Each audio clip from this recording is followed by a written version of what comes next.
سر ایک بھائی ہیں، سوال کرتے ہیں کہ آج کل کے حساب سے 7.5 تولہ سونا اور 52.5 تولہ چاندی، ان دونوں کی رقوم کے اندر بہت زیادہ فرق واقع ہے، تو اس میں سے کس کا اعتبار کر کے زکوٰۃ ادا کی جائے؟ میں سمجھا دیتا ہوں اس پر۔ ایک تو ہمارا کلپ موجود ہے کہ زکوٰۃ 7.5 تولہ سونے کے حساب سے دیں یا 52.5 تولہ چاندی کے نصاب سے دیں۔ آپ وہ کلپ اگر سنیں گے تو آپ کو بالکل تفصیل مل جائے گی۔ ابھی میں آپ کو سمجھا دیتا ہوں۔ اللہ کے نبی علیہ السلام کے زمانہ مبارک کے اندر سونے کا نصاب، چاندی کا نصاب دونوں برابر تھا، یعنی 7.5 تولہ سونا از اکول ٹو 52.5 تولہ چاندی۔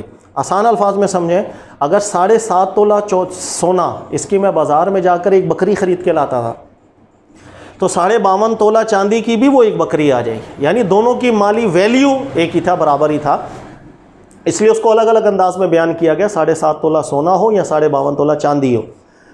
لیکن جیسے جیسے وقت آگے گیا، کرنسی میں فرق آیا، فلوس وغیرہ انٹروڈیوس ہو گیا، تو ان سونا اور چاندی کے جو مالیت تھی اس کے اندر فرق آنے لگ گیا کہ 7.5 تولہ سونا اس کی ویلیو بڑھتی چلی گئی، 52.5 تولہ چاندی کی ویلیو کم ہوتی چلی گئی۔ جب اوائل دور کے اندر معمولی سا ہی فرق آیا تھا تو اس وقت احتیاطاً کئی علماء بیان کرتے تھے کہ 52.5 تولہ چاندی کے حساب سے زکوٰۃ دے دینی چاہیے، احتیاط ہے۔ لیکن یہ آہستہ آہستہ فرق اتنا بڑھتا چلا گیا، اتنا بڑھتا چلا گیا کہ آج کے دور کے اندر ہم آ کے دیکھیں کہ 7.5 تولہ چاندی ہے تو 12-13 لاکھ روپے کی بن رہی ہے، 7.5 تولہ سونا 12-13 لاکھ روپے کا بن رہا ہوگا، اور چاندی تو بالکل 70-80 ہزار روپے، لاکھ کی 1.5 لاکھ کی بن جاتی ہوگی۔ تو بہت زیادہ مالیت کا فرق آ گیا۔ اب اس فرق کی بنیاد پر ہم کیا کرتے ہیں کہ کسی کے پاس 1-1.5 لاکھ روپے کی بھی اماؤنٹ ہو، ہم اس پہ زکوٰۃ بھی واجب کر دیتے ہیں، قربانی بھی واجب کر دیتے ہیں، تمام صدقہ واجبات اس کے اوپر واجب کر دیتے ہیں۔ تو ہم یہ نہیں دیکھتے ہیں کہ وہ افورڈ کر بھی سکتا ہے یا نہیں کر سکتا۔ اس کے اندر میرے نزدیک یہ بات ہے جو امام ابو حنیفہ رحمۃ اللہ علیہ کا استدلال تھا نہایت اعلیٰ درجے کا۔ امام ابو حنیفہ فرماتے تھے اللہ کے نبی علیہ الصلوۃ والسلام نے سونا اور چاندی ایک برابر نصاب بیان کیا۔ اللہ کے نبی علیہ السلام نے کبھی کو قید ارشاد نہیں فرمائی کہ سونے کے حساب سے ہی اپنا نصاب دیکھنا ہے، چاندی کے حساب سے نہیں دیکھنا۔ میں کبھی قید نہیں لگا سکتا، تو یہ بات مجھے سب سے نفیس لگتی ہے، ہم بھی یہ قید نہیں لگا سکتے۔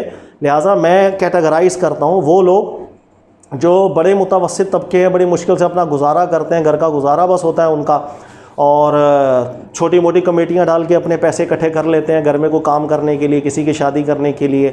ایسے لوگوں کو میں یہ کہتا ہوں وہ اپنا نصاب سونے کے حساب سے ہی دیکھیں۔ جب ان کے پاس مال سونے کے حساب سے ہو پھر زکوٰۃ دیں، قربانی اپنے اوپر واجب سمجھیں، ورنہ وہ نہ بھی اگر قربانی اپنے اوپر واجب سمجھیں گے انشاءاللہ ان کے لیے گنجائش بن جائے گی۔ اور ایسے لوگ کہ جو بالکل بآسانی ان کا گزارا ہوتا ہے اور اللہ نے ان کو وسعت دی ہے، وہ اپنا نصاب چاندی کے حساب سے ہی دیکھ لیں۔ لیکن جو مشکل گزارا کرنے والے لوگ ہیں وہ سونے کے حساب سے اپنا نصاب دیکھیں۔ اس کا تفصیلی جو کلپ میں نے آپ سے ذکر کیا ہمارا، وہ سنیں گے تو اس میں نے بڑے دلائل ذکر کیے۔ اللہ تعالیٰ سمجھنے کی توفیق۔ بھائی سوال کرتے ہیں کہ جمعے میں جو اذانوں سے پہلے تقریر ہوتی ہے، اس کا کیا شرعی حکم ہے؟ کیا اس کا کہیں سے ثبوت ملتا ہے؟ یہ بہت ایک سوال ایسا ہے کہ اس کا میں کھل کے جواب دوں گا پریشان ہو جائیں گے۔ دیکھیے گا اللہ کے نبی علیہ السلام کے زمانہ مبارک میں جو ایک سنت جو اللہ کے نبی علیہ السلام نے بھی جاری کی، پوری دنیا میں ہے سوائے چند ممالک کے، وہاں بگڑ گئی ہے یہ۔ وہ ایک ہی خطبہ ہوا، جیسے عربی خطبہ ہم کہتے ہیں نا، اذان کے بعد جو عربی خطبہ، وہ ایک ہی خطبہ ہوا کرتا تھا اور اس کے بعد نماز ہوتی تھی۔ اچھا کچھ ممالک ہیں جیسے پاکستان، انڈیا، اب یہاں پر عربی لوگوں کو اتنی زیادہ آتی نہیں، تو عربی کا خطبہ امام صاحب نے کیا بولا کیا نہیں بولا لوگوں کو سمجھ ہی نہیں آ رہا ہوتا۔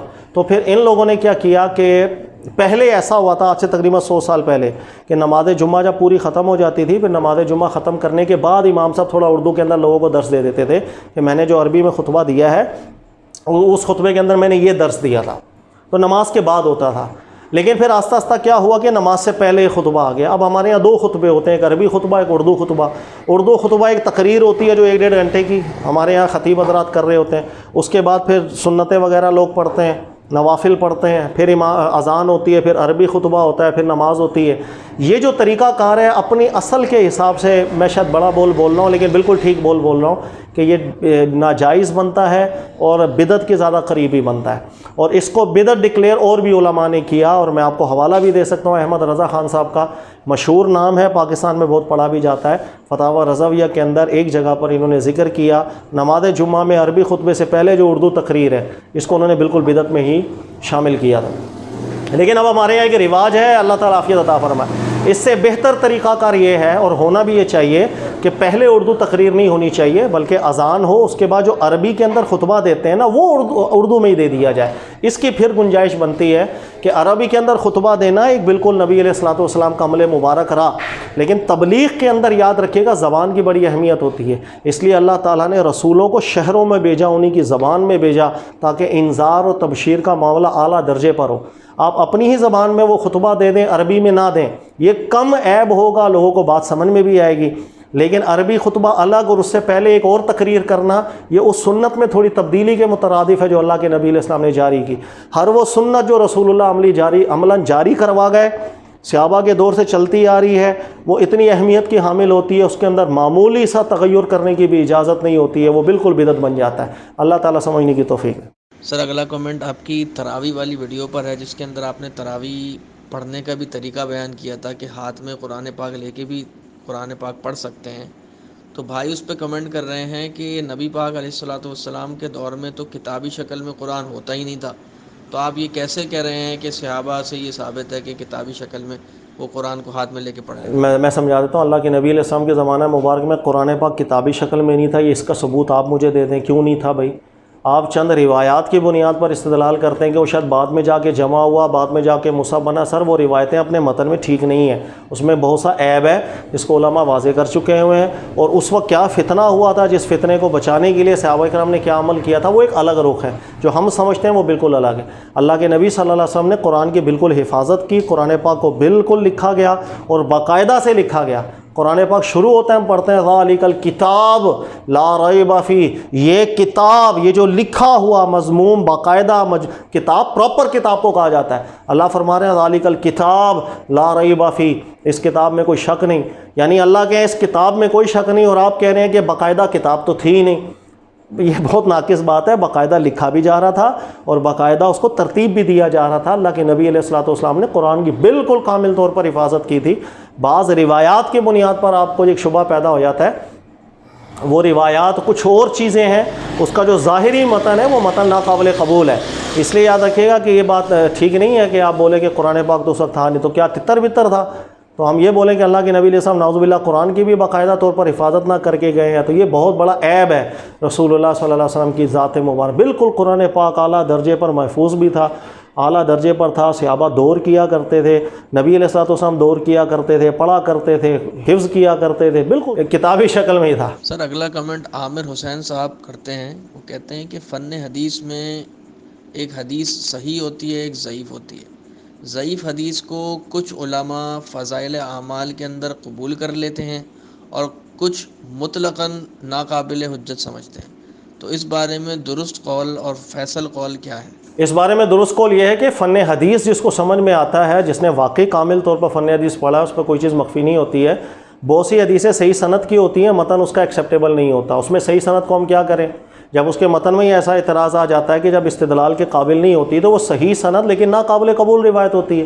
اس کا الٹ بھی ہو جاتا ہے، بہت دفعہ ضعیف سند کی بات ہوتی ہے لیکن اس کے متن کے اندر ایسی قابل اعتبار بات آتی ہے جس کو آپ رد نہیں کر سکتے۔